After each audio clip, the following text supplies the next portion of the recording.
মাঝে মাঝে কোথায় যেন হারিয়ে যায় কেউ জানে না। আজ কয়েকদিন হলো অফিসে যাই। আরে বাবা, নতুন বিয়ে করলে ছেলেরা এরকম একটু অফিস কামাই করে।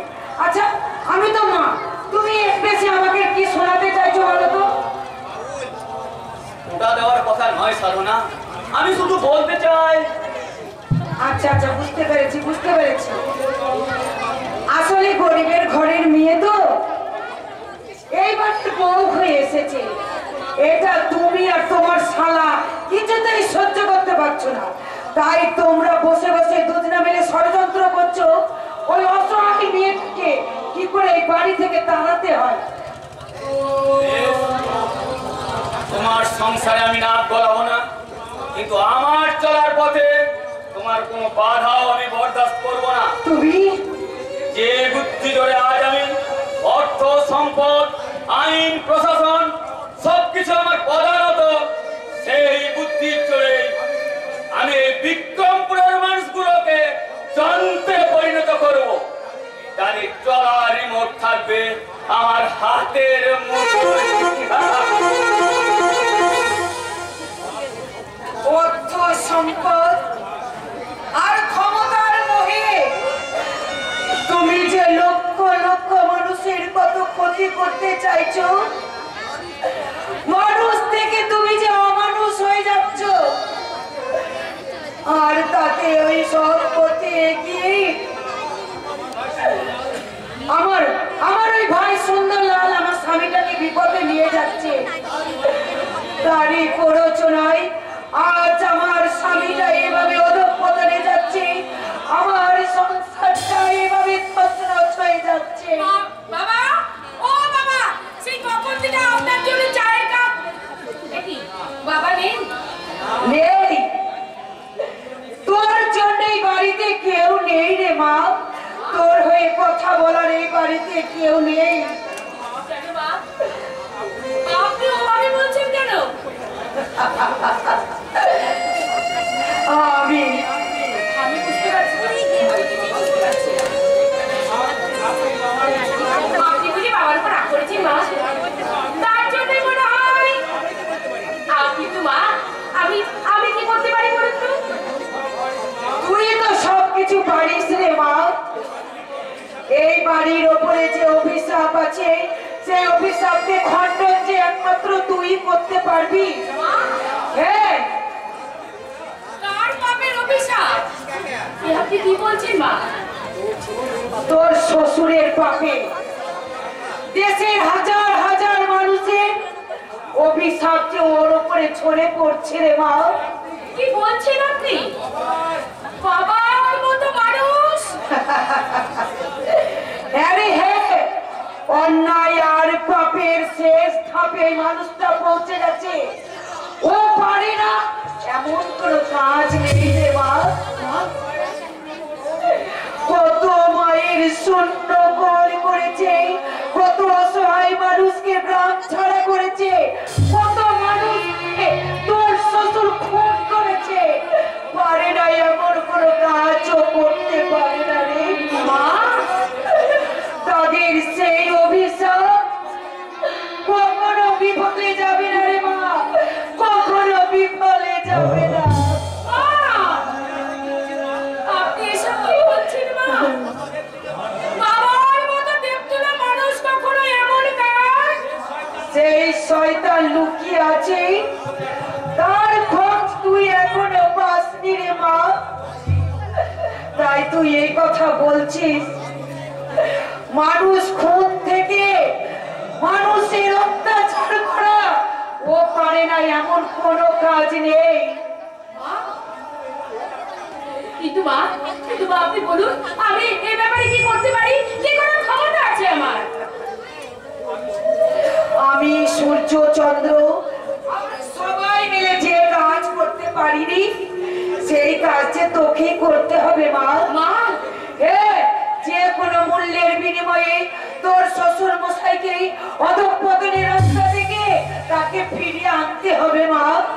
বাবু, অসম্ভব জেনেও দেবশ্র বাগের গলায় ঘন্টা বাঁধার দায়িত্ব তুমি কার হাতে তুলে দিচ্ছ মা? কেন? আমার ঘরের লক্ষ্মী, আমার কিন্তু তুমি তো জানো মা, আমার অবর্তমানে এই বাড়িতে ওরই বেঁচে থাকা অধিকার কেড়ে নেওয়ার চক্রান্ত শুরু হয়েছিল। তাহলে এই বাড়িতে ওর দাম। আর সকলের চেয়ে ও কিসে কম তুই বলতে পারিস সূর্য? তাই আমি ওর মাথার উপরে দায়িত্ব চাপিয়ে দিতে চাই। বলুন মা, বলুন আপনি কি চান? বলুন মা, বলুন। আমি চাই তোর অগ্নি পরীক্ষা।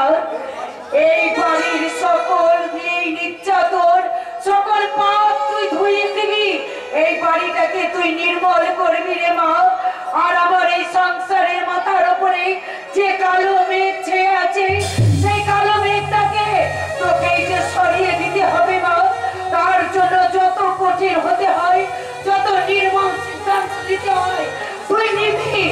আমি মা হয়ে সেই অধিকার তোকে দিয়ে গেলাম রে মা, সেই অধিকার তোকে দিয়ে গেলাম মা,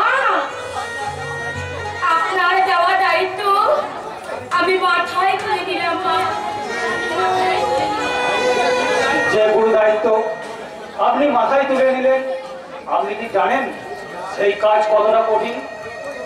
যতই কঠিন হোক না কেন, আপনি যদি পাশে থাকেন সেই কাজে আমি সফল হব, এই বিশ্বাস আমার নির্ভুল। কিন্তু আপনি তো জানেন যে আমি অতীত ভুলে গিয়ে বর্তমানের দিকে তাকান। বলুন বলুন, গত রাত্রে আপনি কোথায় গিয়েছিলেন? ওই ফেরত চাইছেন? না, পাশাপাশি ঘরে থাকার জন্য সহমতি হিসাবে আমি জানতে চাইছি, বলুন না, সেই অধিকার কি আমার নেই? নিশ্চয় আছে, কিন্তু আপনি জানেন কি করে যে আমি অত রাত্রে?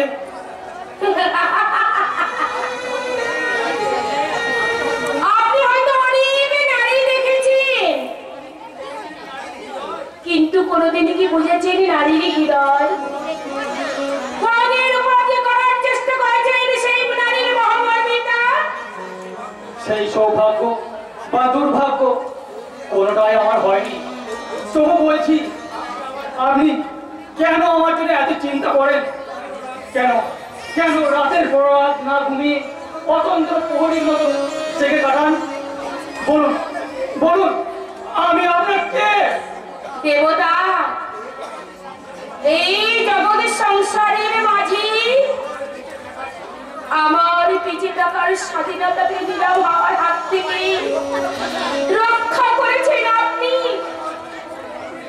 আমার যে জীবনে মরণের চাবি কাঠি আপনি, তাই যে আপনার হাতে, তাই আপনি আমার জীবনে আমি সত্য চুপ করুন, দয়া করে আপনি চুপ করুন। আমি আর শুনতে পাচ্ছি না, আমি আর শুনতে পাচ্ছি না। আপনি এমন করছেন কেন? আপনি এমন করছেন কেন? আমি কি ভুল করলাম? আমি কি কোনো অন্যায় করেছি? আপনি কোনো অন্যায় করেনি। আমার মাথাটা যখন ঘুরছে, শুকিয়ে যাচ্ছে। বেশ বেশ, আপনি বসুন, এখন আমি আপনার জন্য জল নিয়ে আসছি। আমি এখন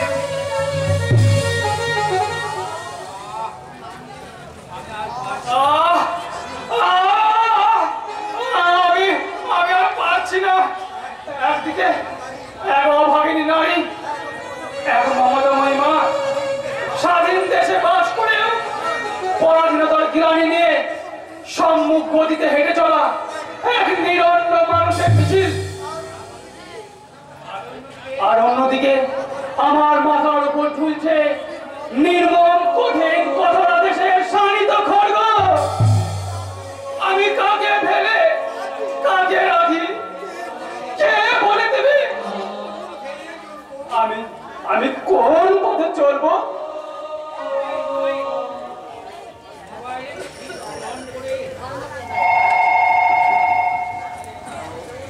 হ্যালো, কে বলছেন? জয় জয় তারা। কেন, বুঝতে কি তোমার খুব অসুবিধা হচ্ছে? না না, অসুবিধা হবে কেন? আপনি হঠাৎ এ সময়? সময়টা তোমার কাছে হঠাৎ মনে হলেও আমার কাছে নয়। আমার কাছে প্রতিটি সেকেন্ড, মিনিট, ঘন্টার দাম অনেক।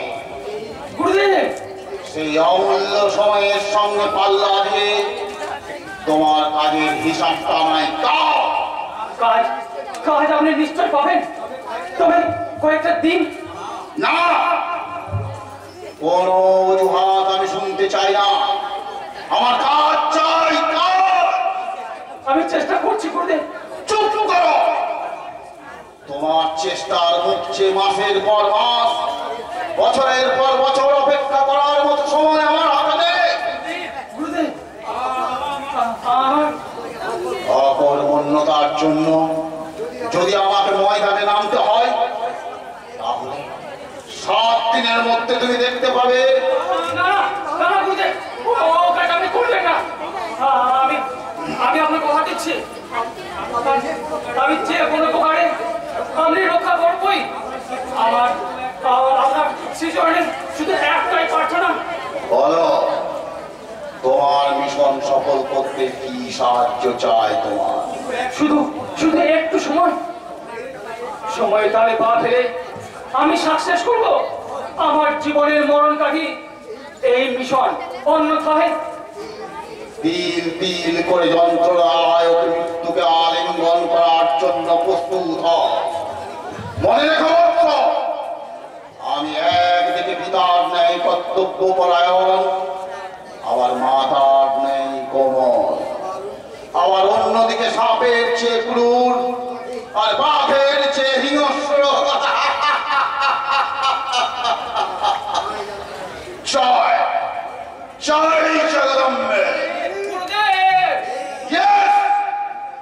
আমি গুরুদেব। বাঘের খাওয়ার কালকে উঠে ছলে নীল হয়ে যাওয়ার আগে সেই নির্মম আদেশ তুমি পালন করো। আমার জগৎ মণিমা ক্ষুধা তৃষ্ণায় কাতর, খাদ্য চায়, পানীয় রূপে চায় রক্ত।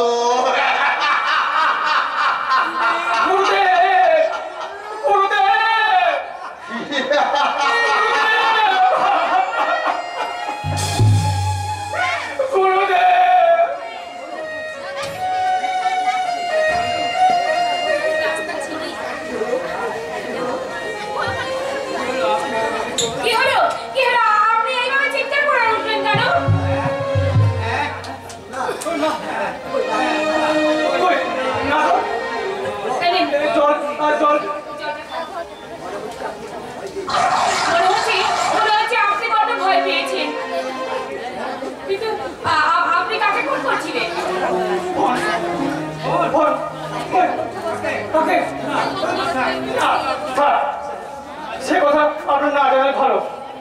অনেক কথাই তো অজানা রয়ে গেল।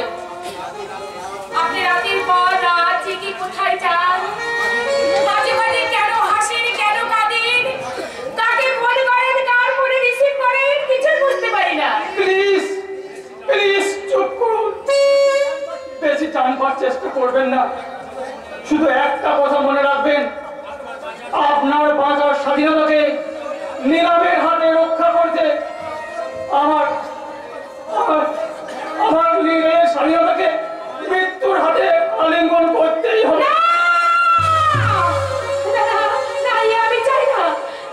আমি চাই না। বিশ্বাস করুন, আপনি যে আমার জীবনের হৃদয় মন্দিরে জাগ্রত ভগবান। হৃদয় মন্দিরে জাগ্রত দেবতা, এটা সবাই জানে, কিন্তু যারা জানে না সেটা হলো তুমি থেকে আপনিতে প্রমোশন হলো কবে। তার মানে সবাই তোমাদের দিকে তাকিয়ে আছে এটা শোনার জন্য যে স্ত্রীর সঙ্গে স্বামীর আপনি একটা সম্পর্কটা ঠিক কেমন দাঁড়ায়। ও এই কথা। আচ্ছা ঠাকুর, তোমার গোয়েন্দাগিরি জায়গায় আমরা স্বামী স্ত্রী একটু ইয়ার্কি মারতে পারবো না? বৌদি, তাহলে কি ওই আর কি করে দাদার অফিসটাও বন্ধ করে দিয়েছো? আরে না, তোর বৌদি কোনো ভূমিকা নেই। আমি 1 মাস ছুটি নিয়েছি,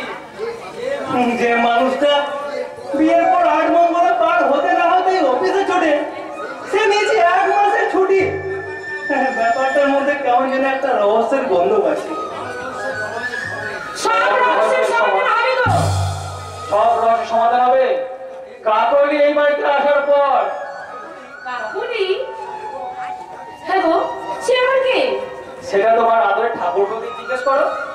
ঠাকুরপো, তুমি দয়া করে এই রহস্যটা সমাধান করো তো, যে কে সেই ওই কাকলি? কাকলি? আমি কি করে জানবো? কাকলি নেবে আমি কাউকে চিনিস না?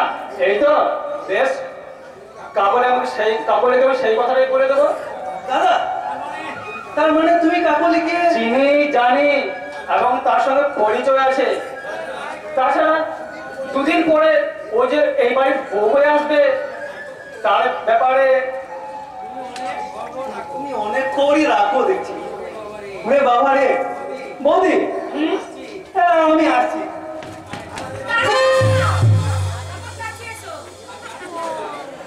বলি শোনা, যাচ্ছে কোথায়?